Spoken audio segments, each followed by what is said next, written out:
Habiter à Montréal et manger une mandarine qui vient du Maroc, ou encore importer une figue du Mexique et la consommer en Espagne, voire déguster une mangue qui vient tout droit de la Côte d'Ivoire alors qu'on est à l'autre bout du monde.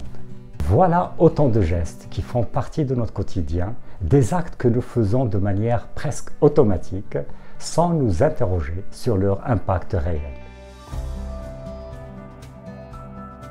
Bonjour, c'est Khalid Behdine et un nouvel enregistrement du podcast en quelques minutes. Il y a quelques années, je me suis sérieusement penché sur cette habitude. Mes recherches m'ont conduit vers des écrits, des récits et des témoignages qui ont renforcé ma conviction quant à la pertinence de mes questionnements. Dans les années 90, je travaillais un peu dans le conseil aux entreprises marocaines pour les aider à devenir plus performantes dans le cadre des accords d'association que le Maroc avait commencé à conclure avec entre autres l'Union européenne, les États-Unis d'Amérique. C'était l'éclosion de la mondialisation. Aujourd'hui, nous savons tous en quoi la mondialisation consiste et que ce projet de globalisation sert principalement les multinationales beaucoup plus que les citoyens des pays visés. Ces multinationales tentent par tous les moyens de produire toujours en excès et d'écouler leur surproduction partout dans le monde. Ce qui pourrait être une bonne chose dans un esprit purement mercantile ou disons d'un point de vue économique.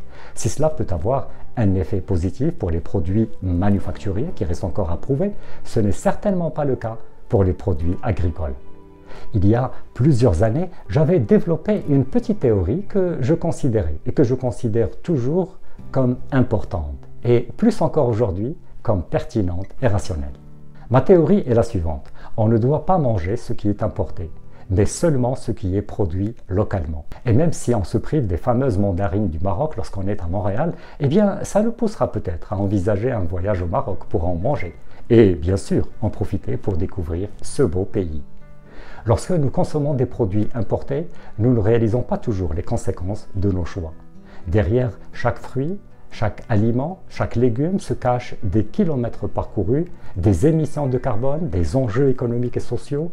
Le monde est devenu notre marché et nos assiettes reflètent cette globalisation. Mais à quel prix?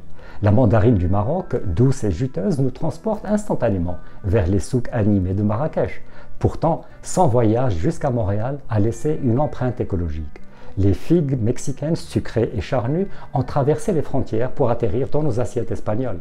Quant à la mangue ivoirienne, elle a parcouru des milliers de kilomètres pour satisfaire nos papilles, malgré les défis logistiques et les inégalités du commerce mondial. Chaque bouchée est un choix, une décision qui résonne bien au-delà de notre table.